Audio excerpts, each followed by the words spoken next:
नमस्कार, जय हिंद, वंदे मातरम। तो दोस्तों, जैसा कि कल के वीडियो में मैंने आपको बताया था, जो जितने भी विदेशी यात्री थे उन सब के बारे में। अब आज बात करते हैं हम साहित्यिक स्रोत की। ठीक है? तो साहित्यिक स्रोतों में सबसे पहले आ जाता है गैर धार्मिक स्रोत या धार्मिक स्रोत। ठीक है? देखिए, धार्मिक स्रोतों में तो आ जाएँगे जो हमारे धर्म से संबंधित जो भी पुस्तकें वगैरह हैं। ठीक है? और जो गैर धार्मिक स्रोत हैं उसमें आ जाएँगे जो धर्म से संबंधित नहीं है। और धार्मिक में भी मैंने आपको बताया था, एक जो सनातन धर्म को मानने वाले थे, दूसरा जो सनातन धर्म को नहीं मानने वाले थे। ठीक है? जिसमें जैनिज़्म तथा बौद्धिज़्म आ जाएँगे। तो सबसे बात पहले स्टार्टिंग करते हैं। लिखित स्रोतों को साहित्यिक स्रोत बोला गया है। प्राचीन इतिहास की जानकारी के सबसे बड़ा स्रोत है। ठीक है? ध्यान रखिएगा, क्योंकि इसके बारे में वर्तमान में भी ये सारी पुस्तकें जो हैं वो लिखी हुई रखी हैं या मिली हुई हैं। इस वजह से ये जान इतिहास की जानकारी का सबसे, मतलब कह सकते हैं, बड़ा तथा एकदम विश्वसनीय स्रोत है। ठीक है? वहीं अब बात करें गैर धार्मिक स्रोत की, तो इसका संबंध किसी भी धर्म से नहीं रहता है। जैसे कि कौटिल्य की अर्थशास्त्र। कौटिल्य की जो अर्थशास्त्र या आचार्य चाणक्य की जो अर्थशास्त्र है, वो उसका जो संदर्भ है या उसका संबंध है, वो किसी धार्मिक पुस्तक से नहीं है। ठीक है? इसमें इन्होंने जो कह सकते हैं कि राज्य को कैसे चलाना है, अपनी नीतियाँ वगैरह, उनका वर्णन पूरा किया गया है। ठीक है? तो इस वजह से इस तरीके सॉरी इस तरीके की जो पुस्तकें हैं, उनको गैर धार्मिक स्रोत के अंतर्गत रखा गया है। वहीं बात करें अगर धार्मिक स्रोत की, तो इसका संबंध किसी न किसी धर्म से रहता है। अब धार्मिक स्रोत में मैंने आपको 2 बेसिकली टाइप बताए थे। एक जो सनातन धर्म को मानने वाले थे, तथा दूसरे जो सनातन धर्म को नहीं मानने वाले थे। बेसिकली मैं सबसे पहले आपको बता देता हूँ, जो सनातन धर्म को नहीं मानते थे, उनमें आ जाते हैं वे स्रोत जिनका संबंध हिंदू धर्म से नहीं है, उसे गैर ब्राह्मण धर्म कहते हैं। ठीक है? या गैर सनातन कहते हैं। जिसमें बेसिकली 2 आते हैं, जैनिज़्म या जैन धर्म तथा बौद्ध धर्म या जैन साहित्य तथा बौद्ध साहित्य। देखिए, बौद्ध धर्म से पहले विस्तृत हो चुका था, या मतलब कि फैल चुका था जैन धर्म। तो बेसिकली सबसे पहले हम पढ़ते हैं जैन धर्म। तो यह बेसिकली ये प्राकृत भाषा में जैन साहित्य जितने भी मिले हैं वो प्राकृत भाषा में मिले हैं। इससे ये सिद्ध होता है कि जैन धर्म के समय पे, या जिस समय जैन धर्म प्रचलित हो रहा था, उन समय उनकी जो लैंग्वेज थी वो प्राकृत भाषा थी। ठीक है? तथा इसे आगम कहते हैं। जैन धर्म के साहित्यों को आगम कहते हैं। इसका जो उदाहरण है, इसमें 12 अंग, 12 उपांग, आधारांग सूत्र, भगवती सूत्र, मूल सूत्र आदि इसके जो कह सकते हैं स्रोत मिले हैं। ठीक है? वहीं बात करें अगर बौद्ध साहित्य की, तो बौद्ध साहित्य की जो भाषा है वो पाली भाषा। ध्यान रखिएगा, यहाँ से क्वेश्चन इस तरीके से बनते हैं कि या तो सीधा सीधा वन लाइनर क्वेश्चन ये बनेगा, निम्न में से बौद्ध बौद्ध साहित्य की जो भाषा है वो क्या है, तो वो आपको ध्यान रखना पड़ेगा पाली। जैन साहित्य की जो भाषा है वो क्या हो जाएगी आपकी, प्राकृत। ठीक है? ये बेसिक क्वेश्चन है।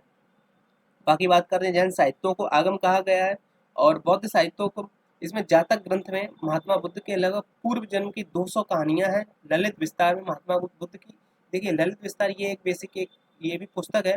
ठीक है? इसमें महात्मा बुद्ध की पूरी जीवनी ललित विस्तार में दी गई है। और जो जातक कथाएं हैं या जातक ग्रंथ हैं बौद्ध धर्म से संबंधित, उसमें महात्मा बुद्ध की लगभग 200 कहानियों का प्रचलन है, या 200 कहानियां उसमें लिखी हुई हैं। वहीं अब बात करें अगर अंग्योत्तर निकाय की, तो अंग्योत्तर निकाय में बौद्ध धर्म का ही एक ग्रंथ है अंग्योत्तर निकाय, जिसमें 16 महाजनपदों की चर्चा है, क्योंकि 16 महाजनपद उस समय हुआ करते थे। ठीक है? अगर आपने देखा होगा, जस्ट अ मिनट में आपको बता देता हूँ, जो बेसिकली 16 महाजनपद थे वो कौन कौन से थे। जिसमें सबसे पहले आपने सुना होगा,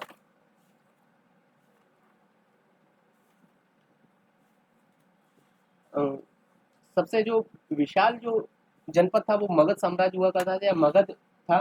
ठीक है? जिसमें आपने सुना होगा कि सबसे पहले मगध सम्राट, चाहे चंद्रगुप्त मौर्य को ले लीजिए आप, या फिर अशोक को ले लीजिए, सभी लोग मगध के शासक हुआ करते थे। ठीक है? और 16 महाजनपदों में बेसिकली देखिए, सबसे वर्तमान का अगर उत्तर प्रदेश की बात करें, तो लगभग 8 महाजनपद अकेले अकेले उत्तर प्रदेश में थे। और वर्तमान के बिहार में लगभग 3 महाजनपद बिहार में थे। इसके अलावा राजस्थान में एक एक महाजनपद था, मध्य प्रदेश में एक महाजनपद था, दक्षिण भारत में अकेला एक महाजनपद था, तथा भारत के बाहर वर्तमान के पाकिस्तान तथा अफगानिस्तान में लगभग 2 महाजनपद थे, जिसमें एक था पुरु पुरु यानी कि कह सकते हैं तक्षशिला, तथा एक था कम्बोज। ठीक है? या गांधार या कम्बोज। ठीक है? तो बेसिकली जो 16 महाजनपद थे उनमें गांधार, कम्बोज, मत्स्य, कुरु, शूरसेन, कौशल, पांचाल, चेरी और वत्स, काशी, मल्ल, अस्मक, अवंती, वज्जी, अंग तथा मगध, ये बेसिकली 16 महाजनपद थे। वो मैं जब आपको महाजनपद पढ़ाऊंगा उस समय इसके बारे में पूरी पूरी डिटेल में आपको बता दूंगा। बाकी बात करते हैं, आपको केवल इतना ध्यान रखना है, अंग्योत्तर निकाय में 16 महाजनपदों की चर्चा की गई है। तो 16 महाजनपदों की जानकारी कहाँ से मिली है? बौद्ध धर्म के ग्रंथ अंग्योत्तर निकाय से। बौद्ध धर्म की सबसे प्रसिद्ध जो पुस्तक है या सबसे पवित्र पुस्तक है वो है त्रिपिटक। और ध्यान रखिएगा, मैंने आपको बताया था जो इत्सिंग था, चीनी यात्री इत्सिंग था, वो त्रिपिटक की ही लगभग 400 फोटोकॉपी करवा के चीन लेके गया था। ठीक है, और ये बेसिकली 3 पुस्तकों का समूह है, इस वजह से इसको त्रिपिटक बोला गया है। ठीक है, अब यहाँ पे बात करते हैं सूत पिटक। त्रिपिटक में बेसिकली ये 3 पुस्तकें हैं, सूत पिटक, विनय पिटक और अभिधम्म पिटक। ठीक है, इन 3 पुस्तकों को मिला के एक पुस्तक बनाई गई है जिसको त्रिपिटक बोला गया है। सूत पिटक के बारे में अगर मैं बात करूँ तो ये सबसे बड़ा पिटक है, इसमें बौद्ध धर्म का इंसाइक्लोपीडिया भी इसको बोला जाता है। और विनय पिटक ये सबसे छोटा पिटक है और बौद्ध धर्म के प्रवेश की, देखिए अगर बौद्ध धर्म में आपको प्रवेश करना है तो उसकी जानकारी है वो विनय पिटक में है। और अभिधम्म पिटक की यदि बात करें तो इसमें महात्मा बुद्ध के दार्शनिक विचार, यानी महात्मा बुद्ध ने जो अपने अपने मतलब कि कह सकते हैं जो अपने विचार व्यक्त किए, जो ज्ञान उपदेश वगैरह दिए, वो सारे अभिधम्म पिटक में है। ठीक है, तो यहाँ तक तो हो गया था गैर ब्राह्मण साहित्य या गैर सनातन साहित्य। लेकिन अब बात करते हैं हम जो ब्राह्मण साहित्य या सनातन साहित्य है उसके बारे में।